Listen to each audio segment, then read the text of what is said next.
हाँ कासिम जी बताइए, जब आप हमारे पास आए थे तो उस समय क्या परेशानी थी? ऐसा हुआ था 27 नवंबर 2023 में। मुझे जो बोला गया था अलीगढ़ में कि आपको ये जो है स्पाइनल स्पाइनल वो जो होता है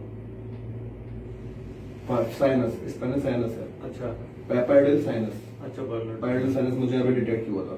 तो उसके लिए मुझसे बोला गया कि आपका ये जो इलाज जो हो जाएगा वो उसके थ्रू हो जाएगा, ग्लूकोई टेक्नोलॉजी है, तो उसके लिए आप दिल्ली चले जाइए।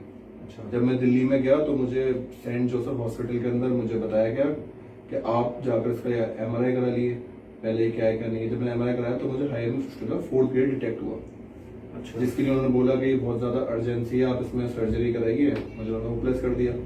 फिर मैं वहां गया उनके पास, उन्होंने अगले ही मंथ में 3 दिसंबर 2023 को मेरा ऑपरेशन कर दिया। उन्होंने मुझे बताया था कि इसमें कई ऑपरेशन होंगे, आपके एक ऑपरेशन में नहीं होगा।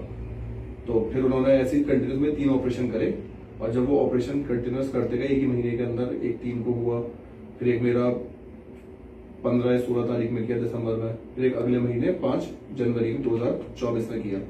लेकिन उसके बाद भी क्या हुआ ना, वो कंटिन्यूस मेरे पास आता रहा। उन्होंने मेरे एक वो जो होती है प्लास्टिक की पाइप वो लगा दी, उससे वो बस आता रहा कंटिन्यूस, कभी सही हुआ था कभी नहीं आता। मैंने कुछ पूछा उनसे, सब परहेज है? कोई परहेज नहीं है, आप सब खाइए। तो मैं सब खाता रहा, और वो डायपर पहन के मैं घूमता रहा पूरे जहां के अंदर आता, मतलब अलीगढ़ से कभी गाजियाबाद, गाजियाबाद से कभी अलीगढ़, पूरा एक्टिव हो गया। अब जब मैंने उनसे बोला सर, वहां पर मुझे एक पेशेंट और मिले, मतलब उनके बहुत सारे पेशेंट्स होते हैं, तो एक पेशेंट और मिले। उन्होंने अंकल ने मुझसे पूछा, बेटा क्या इशू है? मैंने कहा ये इशू है, तो मुझे साइड से लेगा। मैंने कहा मुझे भी इशू, मैं 1.5 साल का चक्कर लगा रहा हूँ। तो मेरा दिमाग खटक गया। मैं डॉक्टर साहब से कहा, डॉक्टर साहब पहले एक काम करो, एक और वो करा लो एमआरआई। जब एमआरआई जो एक और कराया तो उसके ना ट्रैक तो सीधा हो गया था, पहले बहुत सारे ट्रैक्स थे उसके अंदर, लेकिन वो 4th ग्रेड फिस्टुला फिर से मुझे डिटेक्ट हुआ वहीं पर ही। फिर मैं अलीगढ़ आया वापस। उन्होंने मुझसे बोला कि तुम दोबारा आना, अब ये एमआरआई की तुम्हारी रिपोर्ट जो थी सही नहीं थी। तो फिर मुझे बुलाया, फिर मैं गया उनके पास। उन्होंने वहां से डॉक्टर साहब ने डायग्नोसिस के, उन्होंने फिर से मुझे दीवान डायग्नोसिस से एक और रिपोर्ट दे दी। उन्होंने मुझे डिटेक्ट करा कि सर हड्डियों पर पड़ गया। मैं और ज्यादा परेशान कि अब इन वाई डॉक्टर साहब के पास चले जाओ। मैं खुद से तो कुछ हुआ नहीं, अब इन वाई डॉक्टर साहब के पास चले जाओ। फिर मैं यहाँ पे आया तो मेरे एक जानने वाले थे, उन्होंने बताया कि ऐसे करके कभी हुआ होगा उनका आपके यहाँ इलाज, एक बार वहां दिखा लो। जब मैं आपके पास आया तो आपने मुझे था वो बताया कि सही नहीं हुआ, भी सही नहीं हुआ तो डिस्चार्ज तो कंटिन्यूस था ही उसके अंदर, और जख्म भी नहीं भरा था। उन्होंने मुझे ऑपरेट किया था तो जख्म इसलिए नहीं भरा था, उसका बस चल रहा था डायरेक्ट, ये इशू था। अच्छा, जब शार्ट सूत्र किया तो उस समय कितनी परेशानी हुई आपको? शाह सूत्र में जो है वो लोग तो करते थे मुझे एनेस्थीसिया के थ्रू बेहोश करके पूरा का पूरा।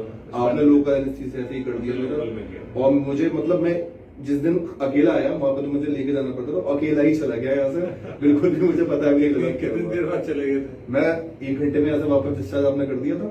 और जाने के बाद नेक्स्ट डे अपने सारी जो नेक्स्ट सेम डे से ही मैं अपने रूटीन सेम डे से ही करता रहा। मुझे कोई दिक्कत नहीं हुई, ना उठने में, ना बैठने में, ना चलने में। मतलब वहां ज्यादा मुझे डिस्कम्फर्ट था, यहाँ के बाद।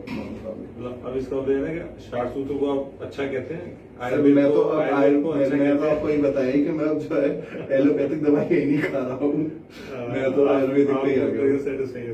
आयुर्वेद से नहीं, जो हमारी जो प्राचीन पद्धति है यही मेन है। अब ये तो नए नए तरीके आ जाते हैं, अब इंस्टेंट किसी को रिलीफ चाहिए पैरासिटामोल खाली, अब उसमें भी हमने आपको त्रिशूल आपने बताई, वही मैं इस्तेमाल कर रहा हूँ, आपको बताया गया था, वो बेस्ट है।